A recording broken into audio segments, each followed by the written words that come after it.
एक दिन अहमद के अबू बाजार से उसके लिए एक खूबसूरत खिलौना गाड़ी लेकर आए।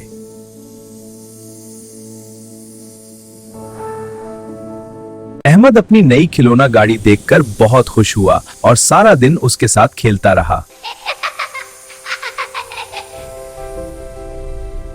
एक दिन अहमद का दोस्त अली इसके घर आया। ये खिलौना गाड़ी बहुत अच्छी है। हाँ, मेरे पास है, चलो खेलें। उसे वो खिलौना गाड़ी बहुत पसंद आई, लेकिन अली ने बगैर इजाजत वो खिलौना उठा लिया और अपने घर ले गया।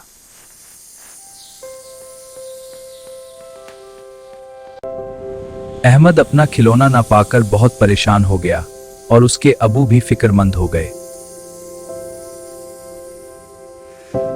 अली को एहसास हुआ कि बगैर इजाजत किसी की चीज लेना गलत है।